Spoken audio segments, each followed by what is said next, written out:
میرے عزیزوں، ہم اس دنیا میں بغیر مقصد کے نہیں بھیجے گئے. ہم یہاں پر اللہ کو راضی کرنے آئے ہیں. یہ اس دنیا میں آنے کا ہمارا مقصد ہے. دنیا کا کوئی علم اس بات کو واضح نہیں کرتا انسان اس دنیا میں کیوں بھیجا گیا ہے. وحی کا علم ہے جو انسان کو بتاتا ہے کہ انسان کو اس دنیا میں کیوں بھیجا گیا ہے. ہمارے آپ کے بنائے ہوئے جو علوم ہیں وہ ہمیں دنیا کا کوئی خاص ہنر سیکھنے کا طریقہ تو سمجھا دیں گے، لیکن یہاں آپ اور میں بھیجے کیوں گئے ہیں یہ مقصد واضح نہیں ہوتا کسی بھی علم سے.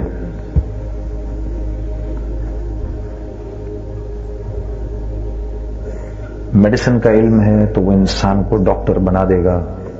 انسانی جسم کے اندر کیا کچھ ہو رہا ہے کسی نہ کسی درجے میں اس انسان کو پتہ چل جائے گا.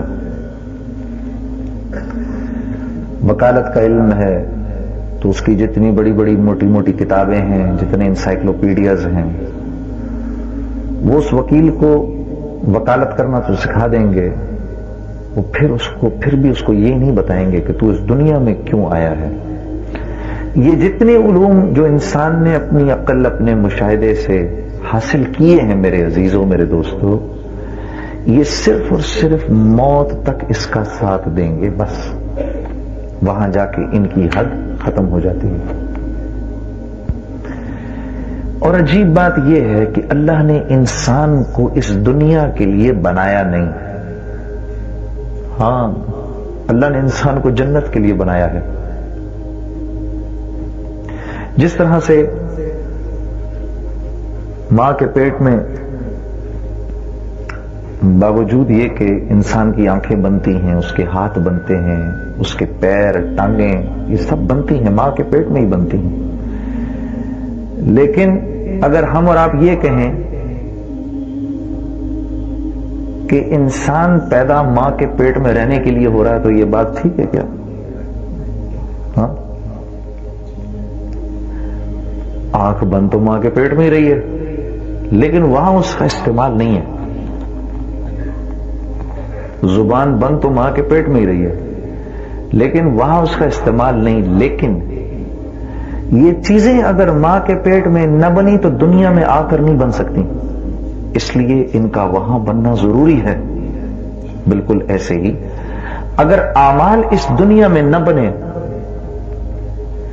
تو آخرت میں اعمال نہیں بن سکتے. یہاں تمہاری میری آنکھ سے گرا ہوا ندامت کا ایک قطرہ جہنم کو بجھا سکتا ہے. وہاں آنسو بہ بہ کے تھک کے ختم ہو جائیں، پھر آنکھوں سے خون نکلنا شروع ہو جائے، اور وہ خون بھی ختم ہو جائے، پھر اس کے بعد پیپ بھی نکل آئے. میرے دوستو، ان آنسوؤں کی اس دنیا سے چلے جانے کے بعد کوئی قیمت نہیں ہے. ہاں، یہی وجہ ہے کہ ہر نبی نے آ کر انسانوں کو یہ بات سمجھائی، تم اس دنیا میں ایک خاص مقصد کے لیے بھیجے گئے ہو، اس مقصد کو پہچانو. تم یہاں پر رہ کر ان بنی ہوئی چیزوں میں کھونے کے لیے نہیں آئے. یہ ساری کی ساری چیزیں تو تمہاری آزمائش کے لیے ہیں، تم انہی میں کھوئے جا رہے ہو. یہ ساری کی ساری چیزیں تو تمہارے اپنے ہاتھ کی بنائی ہوئی ہے، یہ تو تمہاری ضرورت بھی پورا کرنے میں اللہ کے امر کی محتاج ہیں. یہ تو تمہاری ضرورت بھی نہیں پورا کر سکتی اگر اللہ کی مرضی نہ ہو.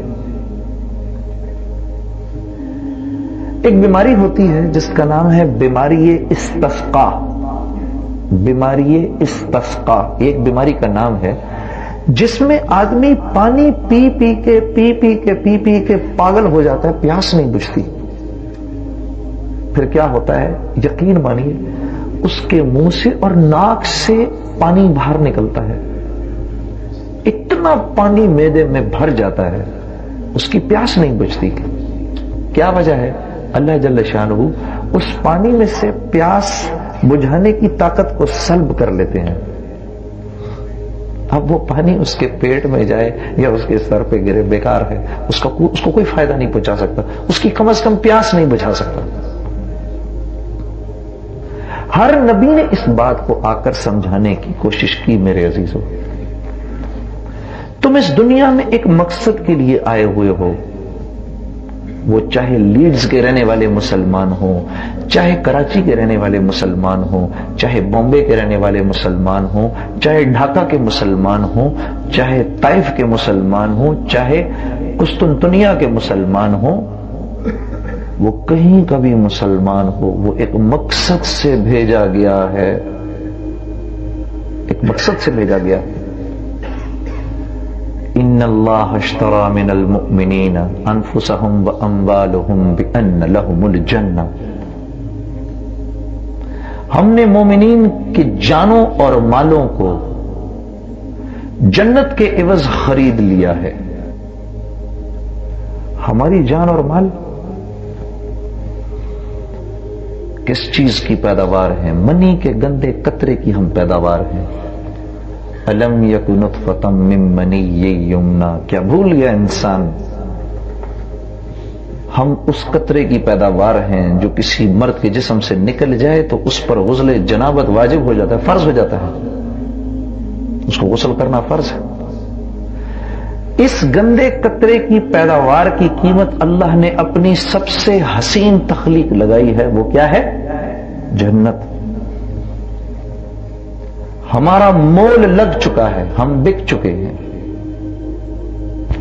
اب ہماری زندگی ہماری اپنی زندگی نہیں ہے میرے دوستو، یہ اللہ کی امانت ہے. یہ تھوڑی سی دیر کے لیے اس دنیا میں اس لیے دی گئی ہے کہ یہاں پر جیسے کہا جا رہا ہے ویسے زندگی گزار کر ہم آ جائیں. انسان جن اسباب کو اپنی ضرورت سمجھتا ہے میرے عزیزو، وہ دراصل انسان کی ضرورت نہیں ہے، وہ انسان کی آزمائش کے لیے ہے. تم اپنی دکان کو اپنی ضرورت سمجھتے ہو، نہیں، تمہاری دکان تمہاری آزمائش کے لیے ہے. اللہ تمہاری ضرورتوں کو اس دکان کے بغیر بھی پورا کر سکتا ہے. میں اپنے کارخانے کو اپنی ضرورت سمجھ رہا ہوں، نہیں، میرا کارخانہ میری آزمائش کے لیے ہے. اللہ میری ضرورتوں کو اس کارخانے کے بغیر بھی پورا کر سکتے ہیں.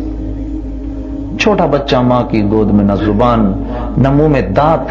آپ خود سوچو کیسے اللہ اس کی ضرورتیں ماں سے پوری کرواتا ہے. کل تک جس مرد اور عورت کے دل میں تمہارے لیے کوئی محبت نہیں تھی، آج جب تم ان کی گود میں آئے ہو تو تم ہنستے ہو تو وہ ہنستے ہیں، تم روتے ہو تو وہ روتے ہیں، تمہاری غلاظتیں صاف کر کے خوش ہوتے ہیں، تم کھاتے ہو تو وہ کھاتے ہیں، اور تمہارے لیے دل میں اتنی محبت رکھتے ہیں، اتنی محبت رکھتے ہیں کہ تمہاری آہ پر ان کی چیخیں نکل جاتی ہیں. یہ محبت ان کے دل میں کس نے ڈالی؟ اللہ نے ڈالی.